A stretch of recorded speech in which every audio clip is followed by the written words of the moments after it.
Hello guys, now remember why we rent cars. Okay, I'm on the Deuce bus from Mandalay Bay trying to get back to the Caesar's Palace area, and I've been sitting here forever. I've changed one bus already and I hadn't even moved. So yes, I mean, maybe coming down here was a really lucky time in which it didn't take long at all, but generally speaking, the Deuce is very slow, and I got a feeling that, you know, everything is supposed to be slow and everybody takes it easy. So if you plan to want to go from A to B relatively fast, the downtown express, the downtown and strip express is a lot better. You have announcements all the time, so you will know where you are.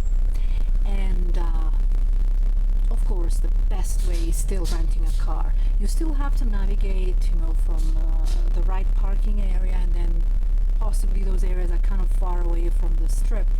But you know, there are cons and pros everywhere. So, in my opinion, if you can, rent a car. If you cannot for whatever reason and you don't want to use taxis because understandably it can really add up really quickly, then the Deuce or the bus service here is very, very well organized and very affordable. This is the quintessential South Strip area. You've got Excalibur, and we just passed, of course, Mandalay Bay and Luxor, and on this side is pretty much nothing. And Tropicana's coming up, and of course further on is New York and MGM Grand. South Strip is an area that, you know, I like it because it still has themed resorts which are really nice, but somehow I still think that, you know, mid-strip is the best place to be if you are a first-timer, or if you want to try a lot of things at the same time and you have a very, very short time to do all those things. However, South Strip is really fascinating in many ways. For example, New York at night, which I'm showing you right now, it's really fun. Even Excalibur at night, it's really fun to see. Of course, Luxor is a must-see. And we talk about all those free things to do and see in Vegas on top-buffet.com.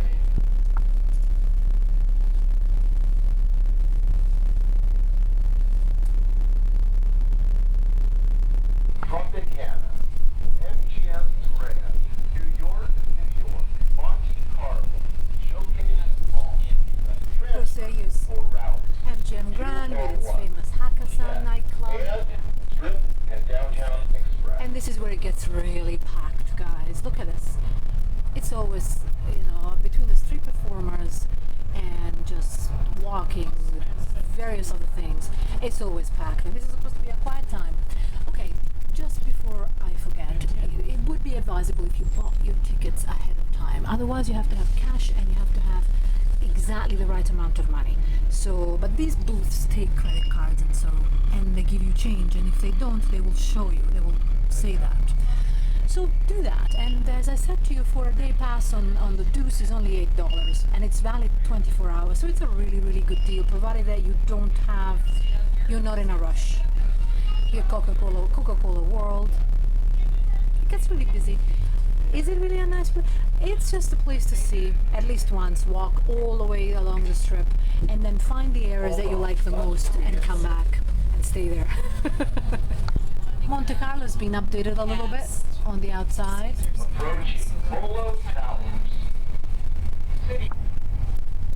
See if I can show you. Now they have restaurants and pizzeria, but the entrance is still the same, a little bit nicer, maybe, I don't know. I kind of like the old entrance. Now here you've got, of course, Aria at the back, and then further on you've got Vadara, and then Cosmopolitan, Polo Towers, and this thing that is still here. You know, like cheap souvenirs, tacky, but somehow, you know, some people really like them. It's just a part of Vegas. I am not personally not very keen on this complex buildings here in the city center. It's very difficult to walk around, and they actually have improved. But still, you have to go all the way to the bridges, which are at the back, and then come back all the way to the front. It's a trek. It's not pleasant, especially if you're in a hurry or you can't walk easily. Then, of course, you've got Crystals, a shopping area, and the Aria sign there, but the Aria actually is right there. Harley Davidson Cafe, which has been here since the beginning of times, at least the beginning of my trips here. Can you see it? And then further on is Planet Holiday, and that's where the music really starts. The Marquee nightclub, very popular, very nice location too, you know. Of course, they've got another nice location of further up, in right the middle of the heart of Mid-Strip.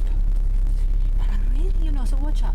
If you want to walk between South Strip and Mid-Strip, as bad as it is, it's probably advisable that you do it on this side, on the Planet Hollywood side. Just because you've got just a little bit, the bridges don't go quite so back. These are the tricks you have to learn after you find yourself wasting half an hour just navigating around one resort.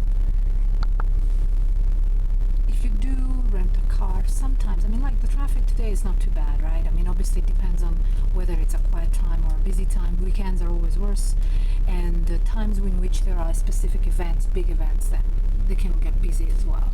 But midweek is usually okay, unless, as I said, there are special events. And if you happen to come here during a very busy time, and if you rent a car, it's a good idea probably to drive along the sides, parallel roads. It's a lot faster than driving along the Strip, especially if you've already seen the Strip and you don't really need to see anymore, you just want to go from A to B. Planet Hollywood entrance. The Miracle Shop, Miles Shops entrance was there, sorry, and this is the Planet Hollywood entrance. Very nice and lit at night, kind of. I'm trying to think of a word. I don't want to say tacky, okay, because it can be real fun. So it's real fun, how's that? Especially at night.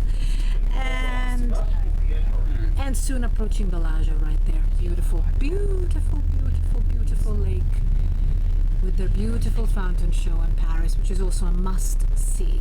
And when I say must-see, it really is a good idea to get off the bus and just enjoy Mid-Strip a little bit, especially Bellagio in Paris. Now, in terms of air conditioning, I don't know. The other bus I was on was very well air conditioned. This one is not.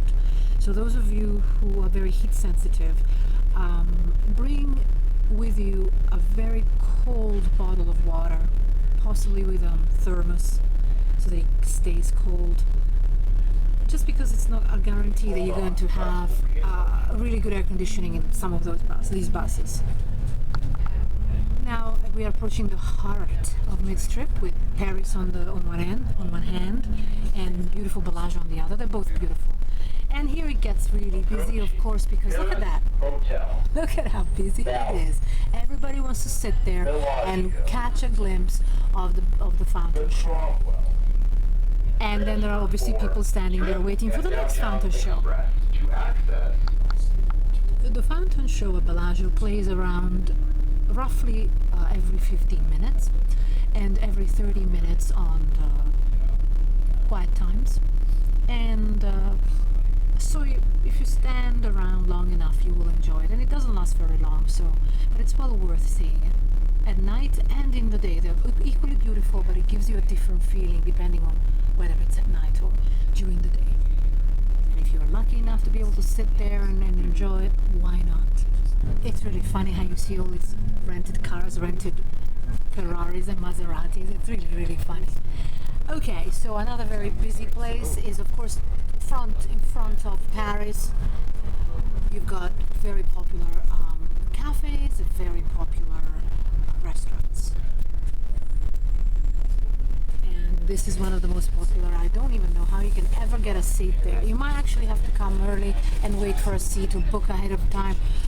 I actually personally have never bothered because I never have time to sit around.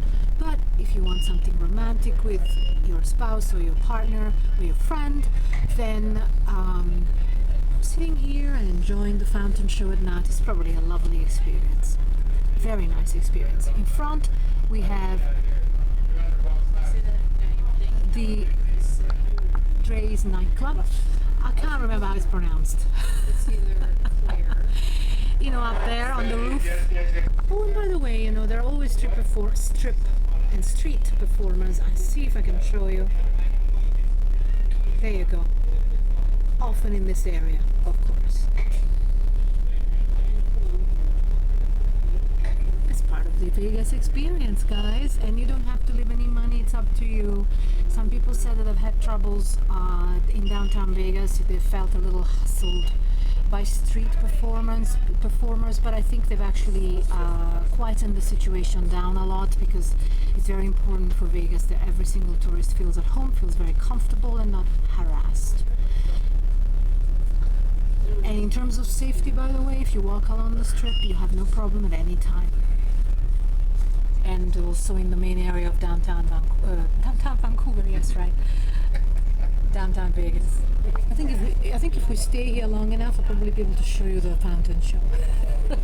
But we do have a separate videos on the fountain show.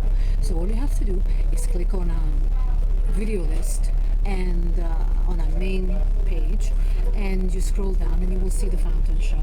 And it's highly recommended, both on the computer and live. We've been here for about 10 minutes, and you know, it takes a long time. So be prepared. Don't be, if you're gonna be stressed, then don't even bother with the bus, okay? Just take it easy, give yourself time, or just get a cab if you're really, really stressed with time and pressed with time. As I said, the downtown and Strip Express is a lot faster, but obviously they don't stop everywhere like the Deuce, and they operate only until midnight as opposed to 24 hours. Okay, finally leaving. Ooh, the Bally's. The Bally's has been under renovation for such a long time that I was hoping I could show you what it now looks like, but I cannot. Oh yes, can you catch a little glimpse of the fountain show? Just a little glimpse. You're gonna have to see our dedicated video on that. So the Bally's is still a little bit of a shock. Now they've decided to put, you know, like it's a mini street with small stores. I mean, it's not high end. I don't know if it's temporary or not, but I will go through, ask around, and let you know. It doesn't look that great. Here you've got Caesar's Palace, and of course here you've got the famous Cromwell, which has been a renovation from what used to be Bill's Gambling Hall, and just before that the Barbary Coast, and we all have very fond memories of the Barbary Coast. Now it's the Cromwell. We have a video on the Cromwell with the famous nightclub on top with great views of the Bellagio. Here it's Flamingo, and of course Caesar's Palace over there, Mirage, and soon I will be getting off. So it's, as you can see, you know, it's doable. You know, as I say, look at it, it's not very busy at all, is it? It's quite, it's busier in the pedestrian area. So it's doable. It's doable. It can get much, much worse. So I guess I was lucky. But we will show you other parts of the strip. And I've decided to do it on the bus because I think it's a lot slower than driving. You can't really stop when you drive, even if you're a passenger. And just there's less pressure. Although I cannot really yell, so I have to be quite well behaved. Okay, guys. See you soon. So I've just got off the bus, but I wanted to show you. These are the machines where you can actually purchase using a credit card. Oh, okay. Using a credit card or cash or bills, you can purchase your ticket. And it's really straightforward. If you have cash and it's the exact amount, you can do it on the bus, but not on the strip and downtown. You can only do it on the Deuce, okay? And these are the prices for now, which is May 2015. Okay guys, for updates, I really recommend that you check top-buffet.com, top-buffet.com. And we will be writing updates there all the time. I'm just not trying to show you anything. I'm just trying to work out where to cross. I should know. Now I gotta go all the way to Mirage to cross and get back to Caesars. Anyway, so you get a feel, and you get these cars sometimes, you get a feel of what it is walking along the strip, I guess, right now with me. But I will be showing you in this trip. I will be showing you the very North Strip area. I'm actually looking forward to doing that because I don't go there often, and I'm looking forward to doing that. This is a shame that now Riviera has closed. You know, with all its faults, it was a piece of history. And I don't like it when pieces of history close down. I would have an iconic building anytime over anything ultra modern, but that's just me. Some of you may disagree. Okay, now, so when you want to cross the road, make sure you get to the zebra crossing, especially you Europeans. I understand, you know, originally coming from Europe, I know that usually you can cross anywhere and you're safe, but here you gotta watch out, okay? So get to the zebra crossing, get to the lights, make sure you press your buttons, and do not jaywalk. Jaywalking is crossing where you're not supposed to. And here we're not going to Mirage. I'm going to turn left and go back to Caesar's Palace. So I'll see you on top-buffet.com with all the updates. Bye-bye, guys.